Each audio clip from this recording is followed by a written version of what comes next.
¿Cómo están, queridos colegas? Este es un podcast de la Fundación Agrónomos por Bolivia. Estamos presentes colegas que conformamos, solo algunos de los muchos que conformamos la Fundación Agrónomos por Bolivia. Está con nosotros José Sarabia, David Fernández, Andrés García y mi persona Roberto Peñaranda, todos de profesión agrónomos de la Facultad de Ciencias Agrícolas, Pecuarias, Forestales y Veterinarias de Martín Cárdenas, de la Universidad Mayor de San Simón. Y bueno, es para nosotros un orgullo y un honor estar armando este programa, nuestro primer episodio, nuestra primera guaguita, y esperamos de que vengan muchos episodios más. Y hoy nos toca hablar de un tema que es complejo, espero necesario hablarlo, y lo que vamos a hablar es de esto que estamos viendo en las imágenes. Vamos a hablar de los incendios y lo que significa en su impacto para la agricultura, para el medio ambiente, para la vida, pero también desde un enfoque técnico, agronómico. Les cedo la palabra, queridos colegas. ¿Ustedes cómo ven el tema de los incendios? ¿Qué les parece? ¿Cómo están sintiendo? A ratos no da mucho para pensar, más para sentir esto, ¿no?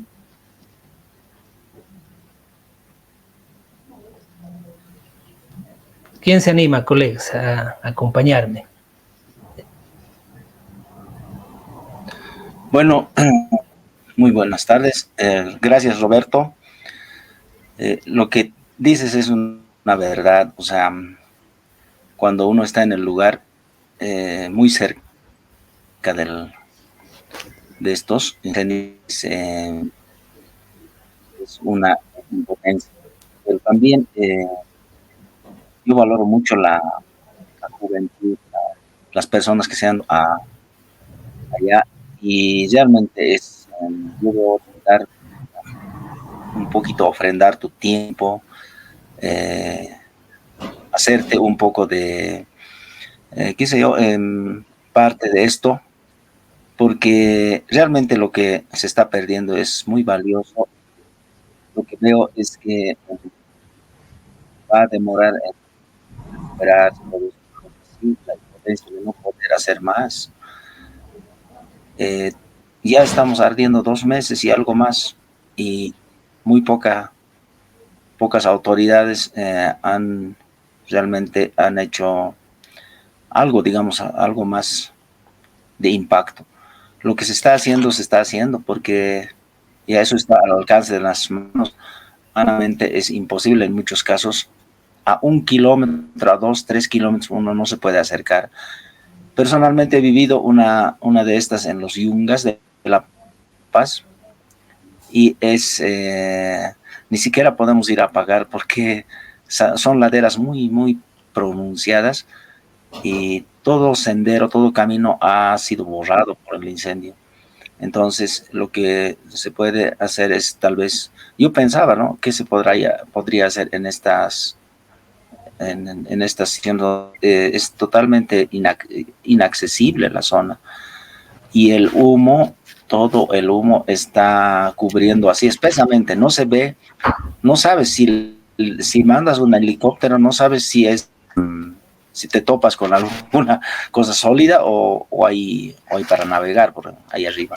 Lo que sí, yo lo que veo es que en esta zona donde vi es poco nada se puede hacer. Es una lluvia lo más eficiente que puede apagar estos incendios. Más otra cosa no lo veo. Esa es un poco mi experiencia pequeña, así de unos 3-4 días que estuve ahí en esa zona.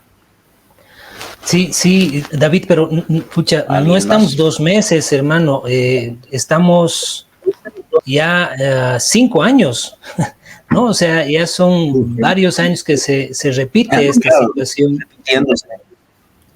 Claro. Roberto, yo parto de... No, está bien el análisis que hace David sobre el tema de tiempo. Es importante hablar de datos no sé, yo voy a invocar a los colegas, a ver quién se anima a decir cuántas hectáreas, no el acumulado de los 5 años anteriores, sino del año del tiempo actual, cuántas hectáreas, cuántas vidas se están perdiendo de vida silvestre, de animales silvestres, de mamíferos, ni qué decir de la microfauna, microflora, etcétera.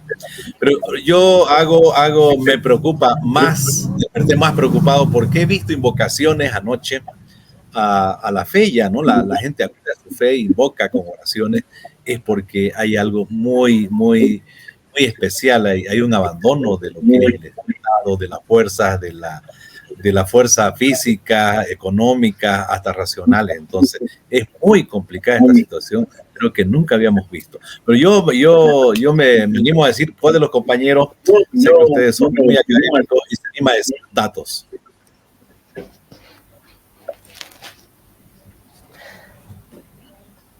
Y yo me animo a compartir un primer dato. Según algunos informes, está en 3.200.000 hectáreas en Bolivia que están siendo quemadas. 3.200.000 aproximadamente hectáreas, que es gigantesco, ¿no?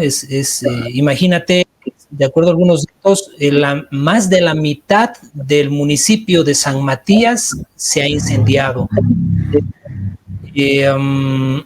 Realmente es preocupante, es complicado. No sé si alguno de los colegas tiene algún otro dato. Sí, Roberto, bueno, Andrés, David, si no me equivoco, lo que tú dices, Roberto, está entre el 2001 hasta el 2020. ¿Cuántos años han pasado, Andrés? Tú que eres capo para la matemática. Entonces, si hacemos cálculos sobre esto, en realidad no solamente son unos cuantos años, ¿no? Son varios años ya sobre esto. Entonces, como decía David, es preocupante. Él salió al campo y vio todo eso. No tuve yo la oportunidad todavía de ir hasta ahí, o a lugares donde hay quemas indiscriminadas. Pero como agrónomos, ¿qué podemos pensar sobre todo esto? Yo he estado leyendo unos ciertos artículos y yo les hago ahora a ustedes esta pregunta, tal vez la podemos discutir. ¿Las quemas son buenas o son malas? ¿Qué me dicen ustedes? ¿Las quemas son buenas o son malas? Como agrónomo estoy hablando, ¿no? ¿Qué me responde? Es complejo. Complejo Complejo, porque o sea, son autorizadas, ¿no? Yo tengo una posición respecto a las quemas, y sobre todo en las quemas en estos bosques que son de reserva, porque las quemas, por ejemplo, bueno, los valles, en el oriente, más ayudan un poco a descomponer la materia orgánica y poder sembrar desde un vista sano, porque ahí se producen los alimentos. Pero aquí en la zona norte, en el occidente, las quemas, o sea, las quemas en áreas de reserva no tienen ninguna utilidad porque son pendientes muy, muy pronunciadas. Es imposible lograr siembras allá, y tampoco lograr sembrar en la época de lluvias. Se va todo abajo porque eso no es sostenible, digamos, físicamente es muy pronunciada esas zonas. Lo que sí yo veo es que en los yungas se quema un poco para acelerar la descomposición y un poco hacerse espacio para poner algún frutal, alguna hortaliza, y eso para la alimentación. Pero de todos modos esta zona es bastante pronunciada, por encima de los 45 grados, entonces por eso es que los cocales y algunos frutales mismo están sembrados en terrazas, en camellones, tipo terrazas siempre, y toda la gente lleva el sentido de la rotura, de la preparación de la tierra de arriba, no es hacia abajo, todo el tiempo es hacia arriba. O sea, tú tienes que hacer el surco hacia arriba, nunca hacia abajo ni a un costado, porque se te va la tierra. Entonces, ese es un poco técnicamente por qué de las quemas. Ahora, yo digo, una quema en un chaco de 3.000 metros, digamos, porque más allá de 3.000 metros no hay planicies. Entonces, tú haces promontorios, unos montones de materia orgánica y algo que has podido cortar, algo que has podido acumular, y quemas ahí, pero eso queda ahí, porque de un montón a otro montón, de un promontorio a otro, son 300, 200 metros. Entonces, eso no va más allá. Además que alrededor de esto es vacía. Entonces, eso quemas, además, como es materia orgánica verde, no seca, entonces se va quemando más, es humo que fuego, ¿no? Entonces, eso es claro, son diferentes realidades, más, ¿no, David? Porque una realidad claro, es la del pequeño productor, por ejemplo. Claro, eso, ¿no? Pero lo que yo veo es que también hay gente, y sobre todo aquí en el occidente, no quema, sino que se prepara ahora en octubre, que está más seco, y se deja ahí un año. Entonces, para el próximo año ya no tienes necesidad de quemar mucho, porque ya se ha descompuesto en un año todo material, no sé, pues es troncos medianos, muy gruesos. Entonces ya no hay mucho que pedir, digamos, porque yo lo que veo también en el occidente es cuando quemas, donde has sembrado el cocal, digamos, desde un punto de vista fértil, te dura unos 3 años, pero cuando no has quemado, ya has esperado que se descomponga, la materia orgánica y todo esta queda en descomposición sin quemar, te dura como más de 10 años el cocal, o cualquier otra hortaliza. Claro. David, cuando no se quema. Tiene sus ventajas. El problema es que los productores queman y quieren resultados inmediatos. No, David, tienes razón. Claro, dale, David, lo que pasa es que la pregunta que hacía José es muy interesante, porque dice, ¿son buenas o malas las quemas? Tal vez habría que abrir una tercera vía de respuesta. ¿Son necesarias? Por ahí lo que en el occidente que plantea David son necesarias y podrían ser buenas, porque son quemas controladas y que son, desde el punto de vista agronómico, por ahí causan un beneficio por lo menos inmediato, ¿no? Pero estamos hablando de las quemas en la dimensión que se está ocurriendo en la parte de la Chiquitanía, del departamento de Santa Cruz, donde lo que vemos los videos y la información no son tierras cultivables, sino que son bosque virgen, ¿no? Entonces, me parece que ahí la postura, yo podría animarme a decir que no son ni buenas ni necesarias, ¿no? Por el grado de contaminación que tenemos en las ciudades y ha pasado las fronteras todo esto del país. Entonces, creo que habría que separar las cosas, ¿no? Y no es solamente el tema de Bolivia, ¿no? O sea, si vemos el comportamiento de quemas a nivel latinoamericano, es terrible lo que está pasando alrededor de la Amazonía, en Brasil, Bolivia y algunos otros países más. O sea, realmente la nube de humo ha sido gigantesca y eso no puede ser visto con buenos ojos desde ningún punto de vista, porque eso implica además una posición, desde mi punto de vista, de humanidad y de civilización, ¿no? Es decir, no puede el desarrollo y el progreso realizarse sin importar la casa donde vives, sin importarte la condición humana en la cual te conviertes, ¿no? No es una cuestión solamente de ecocidio, biocidio, sino también de infrahumanización desde mi punto de vista, porque te das cuenta, hay muchos que van analizando ahora, y yo escuchaba y decía, ya son 5 años, y los 5 años sigue siendo lo mismo, ¿no? Llega el momento de la quema y todo el mundo protesta, y todo el mundo se queja, y todo el mundo quiere llorar, algunos hacen su solicitud desde su fe, pero después pasa y todo el mundo tranquilo, de nuevo a consumir, como sabemos que tenemos que consumir, y es como el momento que ha pasado del tomate, ¿no? Si no hay tomate en el mercado, todo el mundo se pone histérico, sin contemplar de que hay un ciclo agrícola, de que hay un momento en el que no va a haber tomate, por una cuestión de ciclo agrícola, a final de cuentas. Pero a lo que me refiero es de que estamos entrando en una normalización del proceso de infrahumanización, desde mi punto de vista, completamente normalizado, ¿no? Completamente aceptado. Y es más, algunos sectores y posiciones políticas vienen a justificar además esa infrahumanización, lo cual es completamente reprochable, ¿no? No sé, es mi punto de vista. Este año se han iniciado las quemas mucho antes, ¿no? Y ese es un dato que veía en otro lugar. Me dicen que antes se esperaba las quemas para agosto y ahora se ha empezado en junio. Eso significa de que cada vez se está aprovechando más la época seca, ¿no? Que estamos viviendo y es complicado. No sé cómo lo ven ustedes. Yo quisiera responder un poquito a la misma pregunta que hice, ¿no? Si son buenas o malas. Para mí son buenas, pero si fueran quemas controladas. Pero quemas controladas las vamos a tener en superficies pequeñas.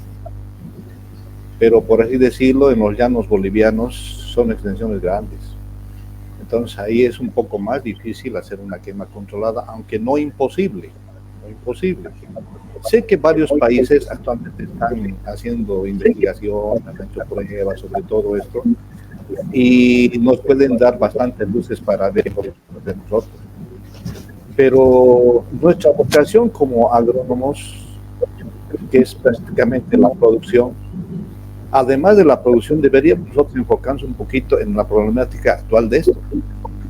Si bien es cierto, la ampliación de la frontera agrícola es evidente para una seguridad alimentaria posterior de aquí a años más adelante, pero tiene que ser bien controlada, pues, ¿no? Yo sé que hay leyes que actualmente en nuestro país ya se han aprobado y que, por ejemplo, prácticamente áreas de protección de bosques y áreas que necesariamente tienen que ser bien cuidadas, ¿no? Pero aún así estamos descontrolándonos.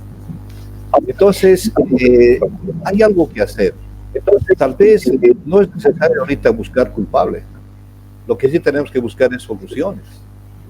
Entonces, nosotros como agrónomos tendríamos que ver la forma, además de otros profesionales relacionados a estas temáticas, para ver algunas alternativas. Entonces, tal vez ahora en este espacio no es muy amplio para hablar sobre esto, pero sería una reflexión importante para nosotros para ver qué proponemos. ¿Qué dicen ustedes?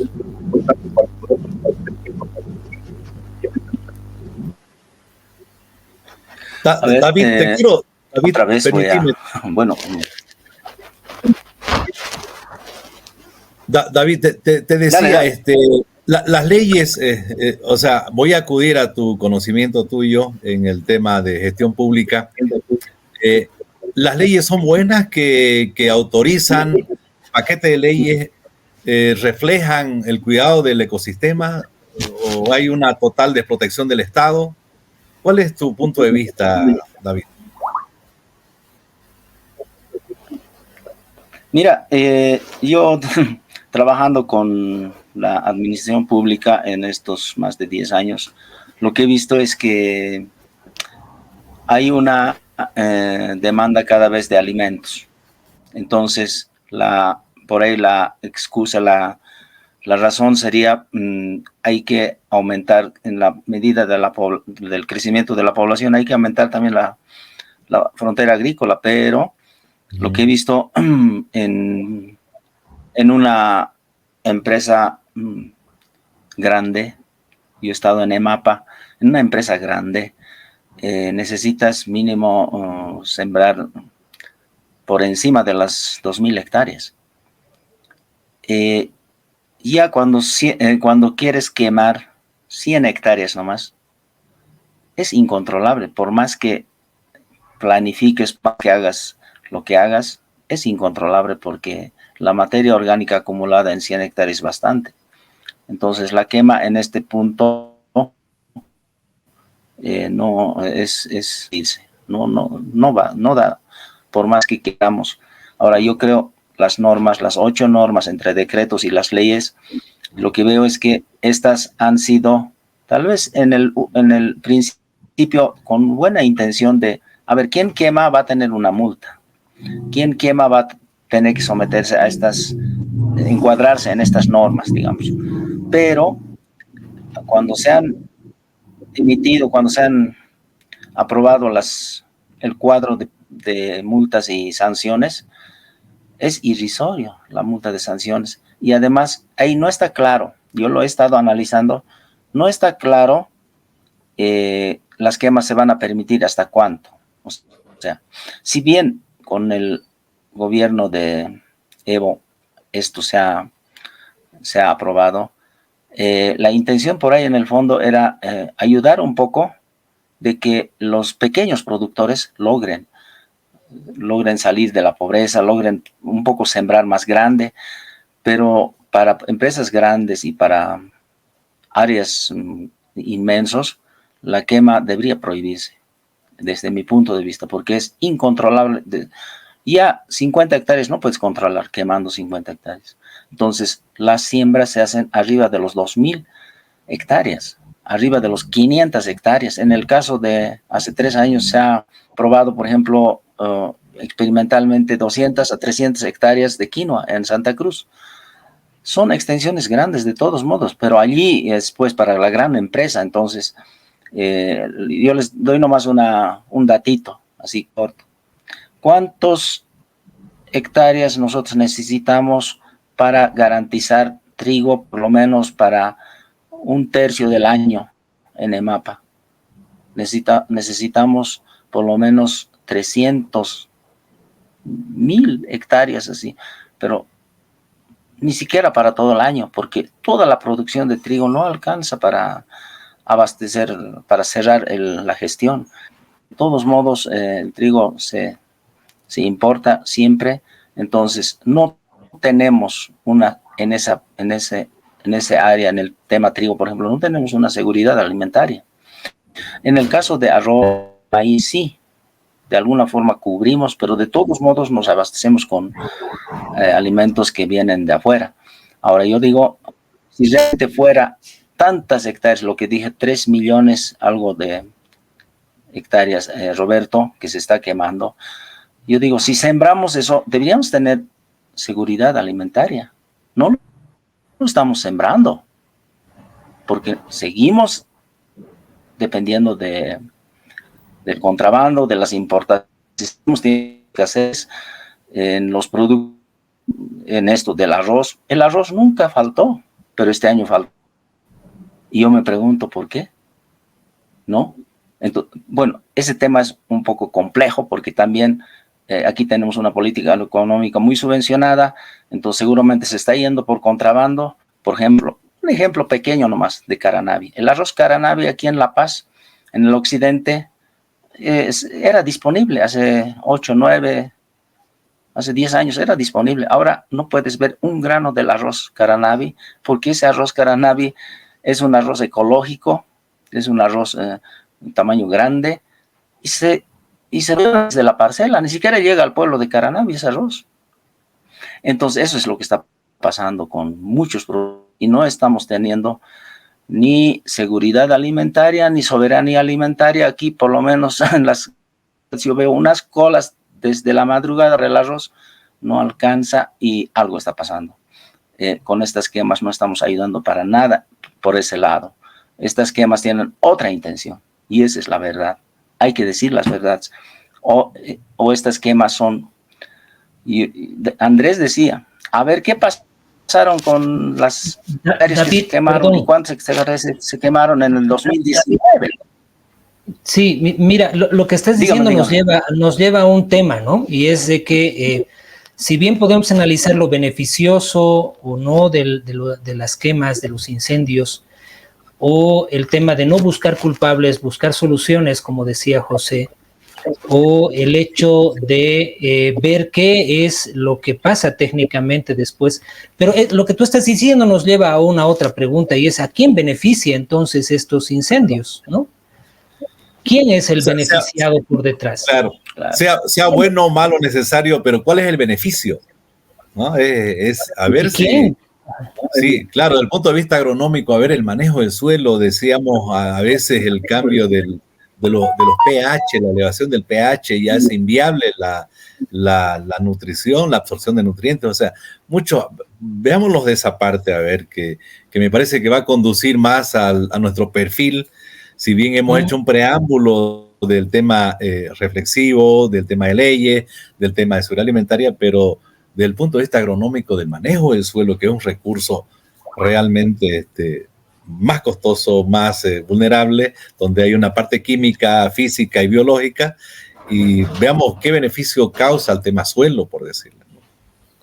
O el perjuicio también. Mira Andrés, porque este tema ya lo hemos visto antes, en más pequeño, digamos. No sé si ustedes conocen la historia de Pailón, yo le llamo la historia de Pailón a San Pedro, ¿no? Que es básicamente el área de producción de soya. Pailón era el lugar de producción de soya y se ha descampado, se ha quitado bosques, se ha puesto soya, bueno, los 5 productos fuertes del norte integrado, que conocemos del norte integrado de Santa Cruz.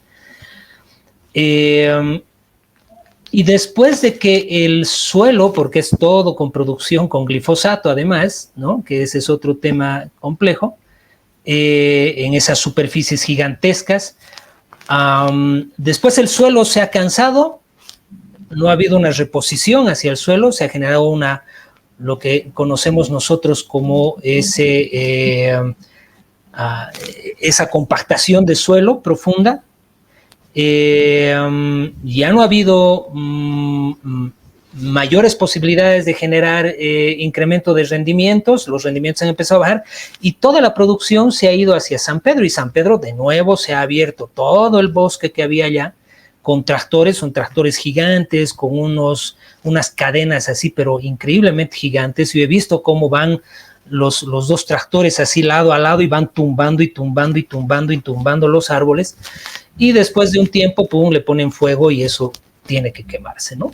Y ahí nuevamente soya y el ciclo de la soya, el sorgo, girasol y todo lo que conocemos. Y el suelo de San Pedro también ya se está cansando. Ya el 2005 que yo hacía un estudio ahí en San Pedro, ya había noticias de que el suelo estaba cansado y que el costo de ponerle fertilizantes al suelo no era aceptable, ¿no? ¿Y por qué? Porque son empresas grandes. Había una empresa gigantesca brasilera que era monitoreada desde el Brasil con chips, GPS, sabía si la avioneta estaba saliendo, el tractor se estaba moviendo. O sea, son empresas grandes bajo otro movimiento que al final de cuentas no se preocupan por la reposición del suelo, no se preocupan por la parte técnica de lo que pueda pasar después, ¿no? Entonces pareciera de que ahora el efecto es migratorio hacia la Chiquitanía, donde van a encontrar suelos fértiles nuevamente y se va a volver a repetir la historia. Pareciera ser algo así, Andrés, José y David, porque después, ¿cómo podemos entender este tema, no? Son pequeños productores que están yendo a hacer un manejo adecuado del suelo en estas partes que se han incendiado. Son ganaderos que están haciendo un manejo sostenible de praderas y de ganado. Yo la verdad no creo. Vuelvo al caso de las leyes. Ustedes saben que cuando algo está normado y regido, entonces uno tiene miedo de infringir las normas. Ahora, si estamos hablando de ampliar la superficie agrícola productiva pegado a lo que son las quemas indiscriminadas, yo creo que habría que ver ese aspecto con los que emiten las leyes y revisarlas nuevamente. Vuelvo al caso, lo que comentaba David. Yo veo con mucha preocupación qué efectos está ahorita devastando prácticamente los incendios los suelos. Andrés preguntaba eso. Ustedes saben que además de los suelos, superficies que son indiscriminadamente quemadas, pues va a ocurrir un desequilibrio principalmente en la cadena alimenticia, el ecosistema mismo de lo que es el ambiente, ¿no? Otra cosa que tal vez va a suceder y está sucediendo ahorita es que se estarían truncando procesos vitales que ocurren dentro del suelo. No olvidemos que en el suelo, conocemos bien como agrónomos, hay hongos, bacterias y protozoarios y otro tipo de elementos que hacen y favorecen la riqueza. Y obviamente que van a formar parte de un sistema que va a beneficiar la producción. En otras palabras, está ocurriendo una desintegración de la materia orgánica, lo que constantemente está mencionando David. Sabemos de que la materia orgánica es un elemento importante, definitivamente importante, y las quemas la están devastando. Entonces el ecosistema, que debería estar relativamente sano, está alterado. Claro, al final todos estamos vinculados, ¿no? A mí me gustan mucho los animales. Bastante. La cadena trófica, ¿no? La cadena trófica, en fin. Yo he visto imágenes de animales que están quemados. No tienen nada que ver con esto. ¿Ya? ¿Y qué estamos haciendo? Ya, tú, José, sabes que la Fundación Tierra ha sacado una predicción de comportamiento de clima para Santa Cruz y su proyección más positiva, digamos, es de que para el 2060 Santa Cruz tendría una elevación de 3.2 grados centígrados. El promedio. Exacto. Y dicen porque el comportamiento, digamos que podríamos decir el más positivo, así el visto con mejores ojos, que es un incremento de 1.8 grados centígrados en Santa Cruz, ya se lo está viviendo, ¿no? Es decir, ya no es una proyección, esa ya es una realidad.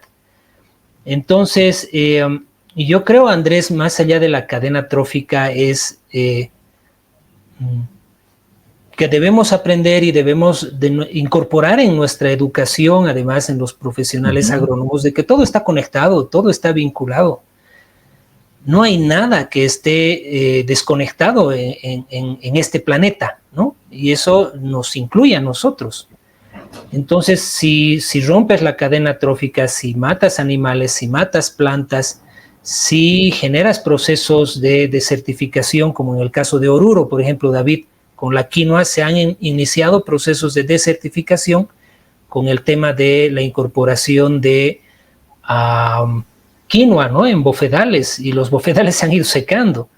No sé si tú conocías eso, pero, o sea, el comportamiento realmente es complejo, no solamente en la Chiquitanía, que vamos a estar, y como les decía, estamos ahorita hablando, va a pasar de aquí un mes, el cielo va a estar despejado, y vamos a estar más preocupados por llegar a la Navidad que nuevamente hablando de estos temas, ¿no?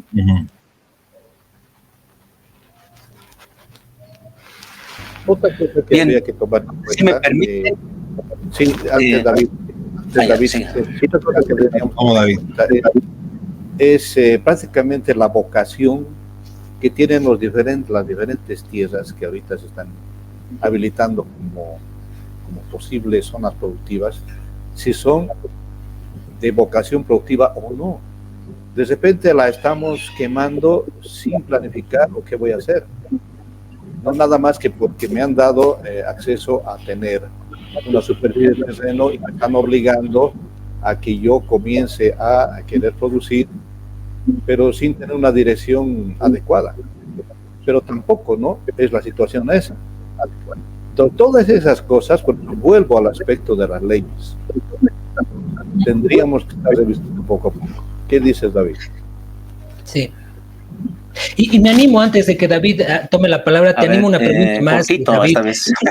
David, así una pregunta ahí añadida. ¿Tú crees que abrogando las leyes va a cambiar la situación? Buena pregunta.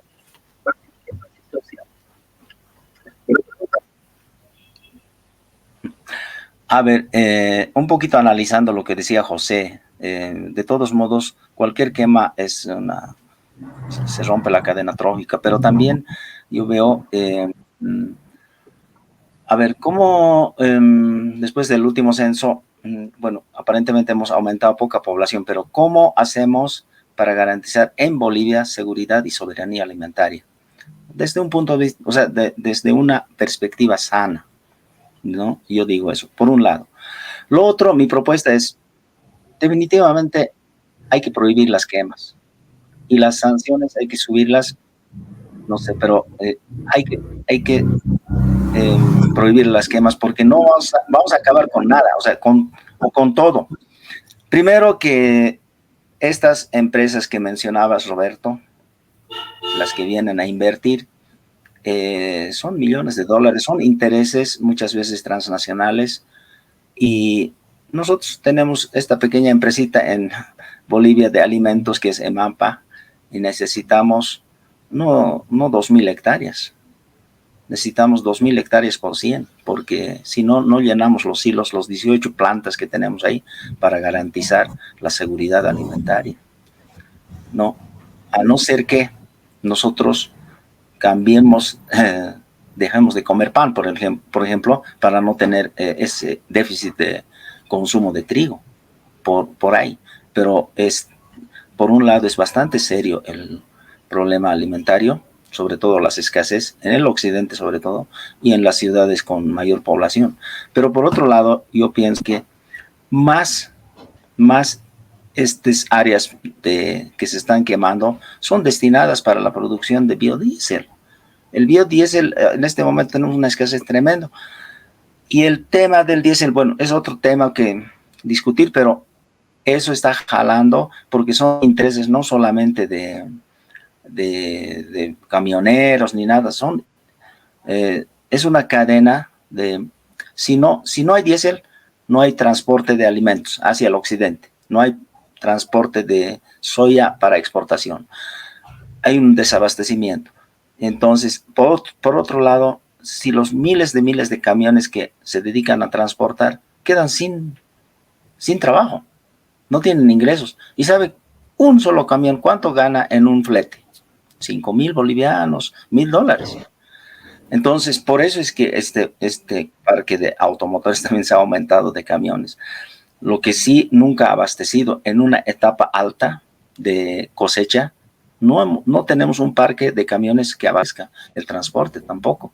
Y ahora encima de esto tenemos el déficit de diésel. En este momento, por ejemplo, desde fines de agosto hasta fines de noviembre y diciembre tenemos la cosecha de trigo y posteriormente las otras, y es un tremendo movimiento de cosecha, de producto cosechado hacia las plantas de procesamiento, y de ahí hacia las ciudades para, por ejemplo, trigo, primero a las plantas de secado, luego a las plantas a los molinos, y de ahí recién a las tiendas de EMAPA, y de ahí recién al productor. O sea, es una cadena bastante compleja, es bastante larga. Entonces, el tema diésel es una detonante de que nosotros decidimos de que vamos a abastecernos diésel con agricultura, o definitivamente vamos a buscar otra alternativa, porque es de nunca parar. El requerimiento de diésel es inmenso. Vamos a acabar con todo. Y cuando acabemos en pocos años con los bosques y vamos a seguir pudiendo abastecernos con diésel, no va a producir. No se va a poder lograr la producción para el biodiesel. Entonces, de todos modos, hay que hacer un análisis, tal vez un poco proyección, y ver si realmente ese camino del biodiesel es la solución a largo plazo. No es sostenible, para nada, por un lado. Ahora, en el tema normas, definitivamente, dime, Andrés, perdón. No, yo quería, disculpa que te corte y con las disculpas de los colegas, pero si no aclarabas ibas a entrar en una contradicción. Si bien tu preocupación manifestabas del tema de una necesidad de la población que requiere más alimento cada día que pasa, y la producción interna no es suficiente para la demanda interna. Dependemos de otras fuentes como ser el contrabando y la importación. Pero cuando ya hablas de un componente que no es la producción de alimentos, sino el componente energético, entonces vamos a presumir y asumir de que las tierras incendiadas o quemadas, el término no lo tengo muy claro, inciden en la producción de energía de biodiesel, ¿no? Pero no sé si esto es verdad. O sea, quiero convencerme, porque yo recién lo estoy escuchando esto, de que esas tierras posiblemente sean para la producción de biodiesel, ¿no? Del componente energético. Y mientras estabas hablando pensaba en que, oye, depender de una fuente, de una necesidad energética que es el diésel, nunca vamos a acabar si no buscamos otras alternativas de la generación de energía. como la que hemos aprendido y la que se está explorando y se está innovando. Entonces, no, está claro, porque iba a ser muy duro porque ibas a entrar en una contradicción. Ahora, bien que lo aclaras.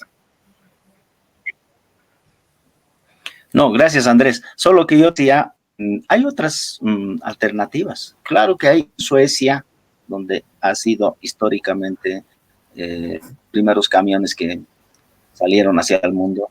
Ya están dando solución a otras alternativas energéticas.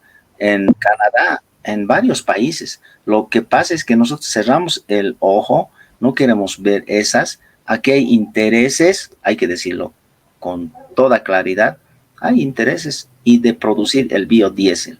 Ya se han hecho las plantas. Entonces, la población, nosotros tenemos que dar una propuesta concreta desde un punto de vista legal y técnico, de que esto tiene que parar.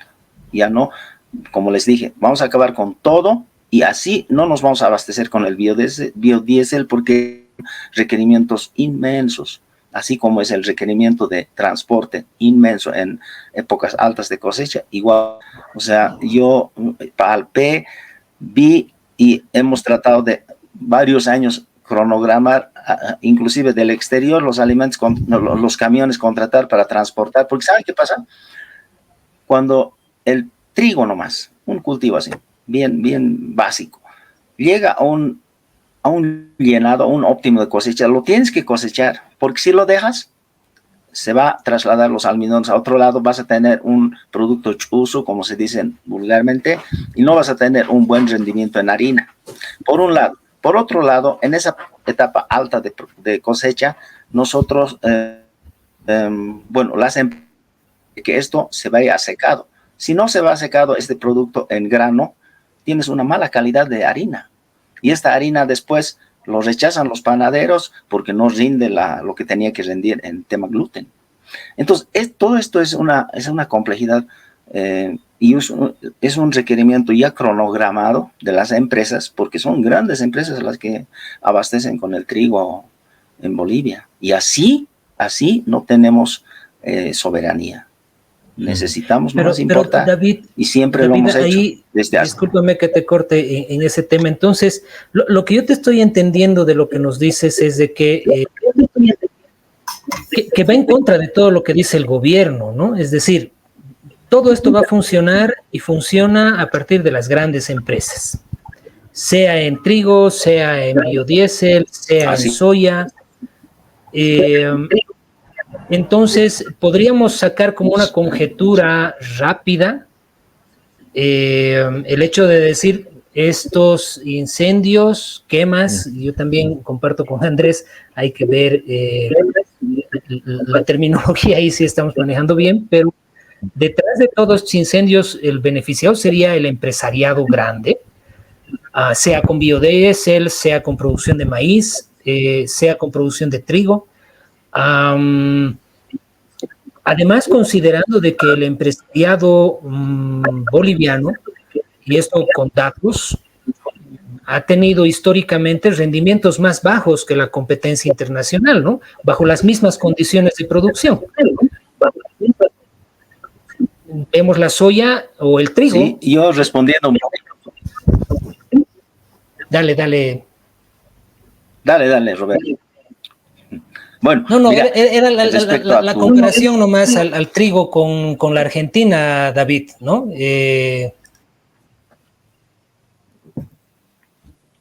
Ya, en el tema trigo hay dos cosas que hay que aclarar, bien que preguntaste, Roberto.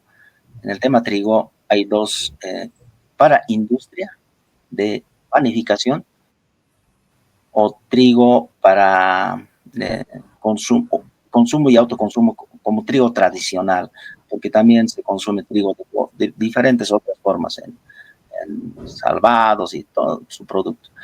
Lo que sí, la mayor demanda es el trigo para panificación en volumen. Entonces, yo veo, por ejemplo, los trigos, tantos años he comparado el nivel de gluten. El trigo silvestre tiene un nivel de gluten desde 12 a 13% de gluten. El trigo de panificación de buena calidad debía estar llegado por encima de los 30% de gluten. El trigo en Bolivia, en el oriente, el trigo duro, la variedad dura, llega hasta los 27-25% de gluten. Pero el trigo que se produce en el valle y en el... Exacto. Y las otras que son semiduros no llegan a más de 20% de gluten, está entre los 15 a 18% de gluten.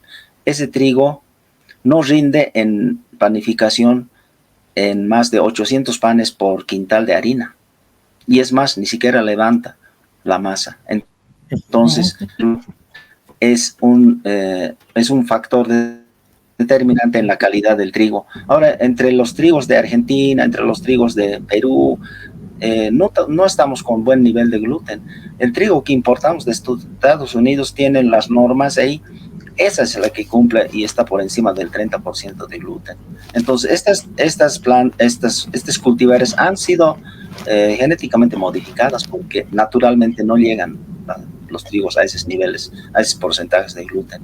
Entonces, lo que pasa es que en Bolivia, por más que nosotros produzcamos cantidad, tenemos que recurrir a una combinación de otra harina para llegar a un nivel aceptable de rentabilidad, si quieres decir, si se quiere entender así, para el panadero. Para el panadero no es rentable un trigo del valle, porque no, el panadero tiene que sacar 1.400 panes de cada quintal, si no, no gana, no puede pagar al obrero, no hay. Entonces, un poquito, por eso es el tema trigo, no solo en Bolivia, también, esa es otra verdad, es siempre subvencionado. Ya en la mayoría de los países. Perdón, David, perdón que te corte. Tal vez volviendo un poquito al tema que nos reúne hoy, que es este tema de los incendios y qué es lo que pasa ahí detrás. Yo creo que ya se está acercando el tiempo de que entremos a ciertas conclusiones, Andrés, José, David, y ver un poco cómo es que podemos tal vez orientar a alguien que nos está viendo, tal vez orientar a jóvenes profesionales, de eso también se trata la Fundación Agrónomos por Bolivia, sobre qué es lo que tenemos que hacer, cuál es nuestra posición como profesionales agrónomos frente a esta situación de los incendios, ¿no? Y la deforestación tan alta. No sé cómo lo ven, para ya ir saliendo un poquito y que Andrés nos vaya reuniendo las conclusiones. Bien, para terminar, perdón. Si me permiten un ratito, por favor. Solamente dos cosas puntualizar para que les ayuden en el tema conclusiones. Yo con todo esto quería llegar a que por más que en Bolivia intentemos una seguridad alimentaria al 100%, no se va a poder, primero, ni quemando, ni deforestando, ni nada, porque en Bolivia tenemos un déficit en tema tecnología agropecuaria para subir rendimiento. Eso por un lado. Entonces, ese tema ya es de otro tema. Lo otro, las quemas, Andrés muy bien preguntaba en algún momento, habrá que evaluar, tendríamos que un poco buscar datos desde los últimos 5 años, tanto de esas quemas, en qué medida han aportado con alimentos, con siembras y con producción y con rendimientos. Habría que tener, yo propongo de que busquemos esos datos en las zonas ya quemadas, cómo se ha implementado los cultivos, qué cultivos se han adaptado y para qué cultivos, por ejemplo, las zonas de reserva son aptas. Porque yo lo que veo después de la quema, la alcalinidad del suelo es muy alto y hay que esperar un cierto tiempo de que esto baje o se nivele, y algunos cultivos se adaptan. No es que quemas y cualquier cultivo da tampoco, técnicamente, ¿no? Entonces, lo que sí hay que estar conscientes de que la quema es el último recurso tal vez para extender la frontera agrícola, pero hay otras formas y nosotros como técnicos sabemos que incrementar el rendimiento es más tecnología que extensión. Nosotros no estamos, desde añazos estamos queriendo incrementar volúmenes de producción solamente con extensión, con frontera agrícola, no con rendimiento. Entonces, en temas de rendimiento, Bolivia está en muchos cultivares por debajo de los niveles. Esas dos cositas, es un tema, colegas, a futuro, creo, Andrés. No alcanzar mucho. Dale, José. Sí, bueno, interesante lo que hemos podido hablar ahora. Yo hace rato mencionaba, hay culpables sobre este asunto, pueden haber soluciones.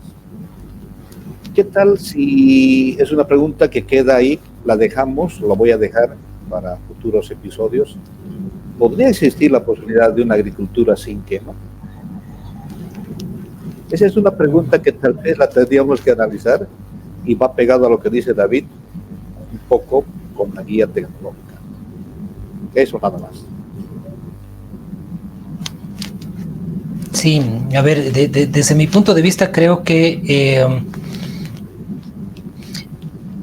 yo lo que veo y lo que percibo es de que vamos repitiendo la historia del desarrollo y el progreso en el mundo, ¿no? O sea, si vemos en la historia, ya desde Roma es el mayor deforestador, digamos, ¿no? O sea, después de la época de Roma se pierden muchas hectáreas de bosque que había, y eso para incentivar un crecimiento económico, básicamente.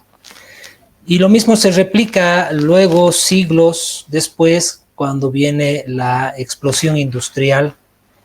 Y vamos repitiendo eso, ¿no? Sea desde la mirada capitalista o desde la mirada social comunista. Lo importante es esa posibilidad de generación económica sin importar nada más, ¿no? Y eso lo podemos ver cerquita en la Argentina, como se ha, para meter las ovejas, ¿no? En cierto momento se ha descampado un montón, se ha eliminado pueblos indígenas. Luego para el trigo ha sido lo mismo, ¿no? La experiencia del Brasil es lo mismo con el biodiesel, o sea, todo va en el mismo ciclo de una importancia económica y de esto que creo que nos deja a todos en un callejón sin salida, ¿no? Y es lo que dice David, es decir, realmente vamos a poder garantizar una soberanía alimentaria y realmente vamos a poder llegar al momento en el cual podamos decir, sí, el boliviano se alimenta de lo que produce, pero además se alimenta bien, ¿no? O sea, se alimenta sin posibilidad de enfermarse a futuro. Creo que es un callejón sin salida, pero también creo que los incendios son la muestra clara de que no tenemos alternativas, ¿no? Ni políticas, ni técnicas, ni empresariales, ni económicas. Estamos replicando y repitiendo historias y estamos replicando y repitiendo patrones de comportamiento que ya sabemos de que no llevan a ningún lado y no nos animamos como sociedad o como profesionales también a abrirnos a un debate franco y sincero, ¿no? Y además con fundamentos técnicos, y ahí yo creo que tiene razón José y David, de que tenemos que investigar un poco más y tenemos que encontrar datos técnicos que nos ayuden a encontrar puntos de solución. Porque no está fácil la situación, no es fácil de decir, dejen de quemar y esto no puede ser de que los animales mueran, que tienen toda la razón, pero tampoco es aceptable decir, no, necesitamos dinero y bueno, hay que ver cómo dé lugar de generar más, aperturar más la frontera agrícola, generar más economía, generar más alimento, sin importar realmente a quién beneficia todo eso, ¿no? Eso desde mi punto de vista. No, me parece muy bien y vamos a ir concluyendo por el tema tiempo. Agradecer la participación muy, muy de lujo. Me siento privilegiado pertenecer a este staff de este podcast con profesionales probos, intachables y por supuesto destacados. Entonces agradecerle por las expresiones, por el análisis que han hecho. Pero vamos a terminar con un adagio que por ahí se va a acomodar cuando dicen que cuando no se conoce el propósito, el abuso es inevitable. Por ahí ha pasado esto, ¿no? se ha utilizado el último recurso de quemar la casa, eso es para irse, es el epílogo de algo, de un ciclo. Y no hemos agotado las otras instancias con el fin de lo que es buscar los incrementos en los rendimientos para obtener seguridad alimentaria, nutrición de nuestra población, la salud de nuestra población que va metida por ahí el tema nutricional. Nuestra biodiversidad está amenazada, totalmente amenazada, está dolida, está herida, nuestro ecosistema. Por ahí vamos a hacer una generación van a recordarnos como los ecocidas, decía Roberto, como los biocidas. Entonces es un adjetivo realmente funestos para esta generación que tenemos la responsabilidad de poder cuidar nuestra casa. Destaco los análisis de los expositores. De verdad que este podcast ha sido en el marco del respeto, se ha llevado muy bien. Espero que contribuya a través de la fundación de poder impartir no conocimientos, sino reflexiones y análisis que le hace tanta falta en estos tiempos de crisis a Bolivia, a la población. Hay un término que lo estoy aprendiendo recién cuando decía Roberto con mucha contundencia, no, es una sociedad de infrahumano, así es el término, infrahumana, ¿no? Hay una decadencia de las conductas en nuestra educación, no tenemos respeto a la biodiversidad, a los recursos naturales, a suelo, agua, bosques sobre todo. Bueno, hay mucho para el análisis, la promesa de que va a haber más reflexión a través de los podcasts, más análisis, y agradecerles por este espacio que nos van a seguir, nos van a escuchar y nosotros vamos a seguir contribuyendo. Esa es la manera de poder hacerlo desde nuestro asiento, desde nuestro conocimiento, desde nuestro perfil. Agradecerles y voy a invitar la despedida a cada uno de los panelistas. David, por favor, su despedida.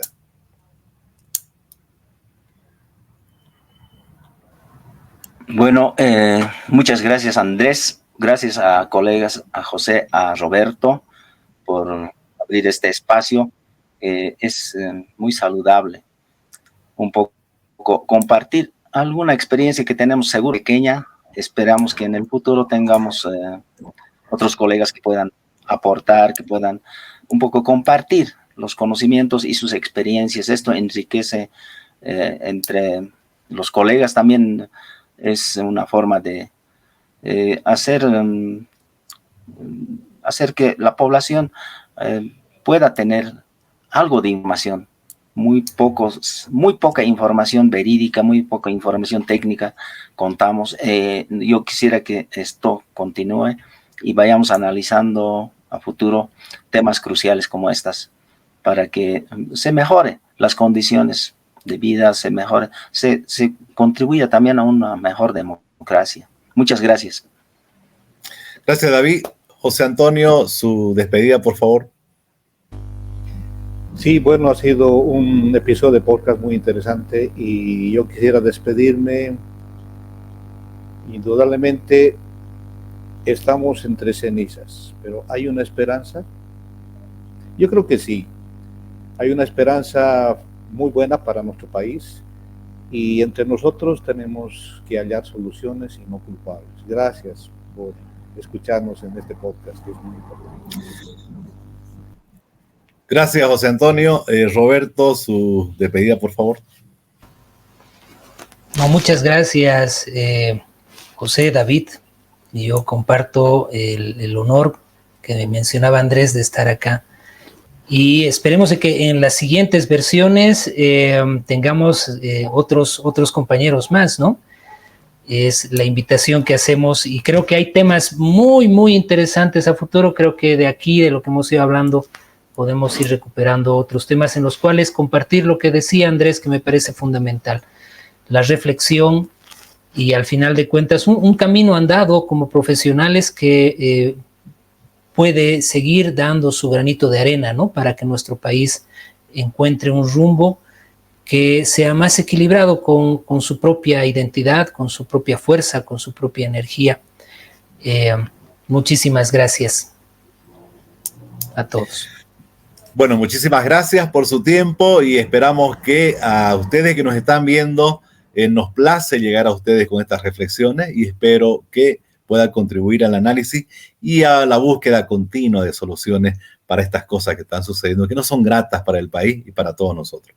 Muchísimas gracias y que tengan un buen día.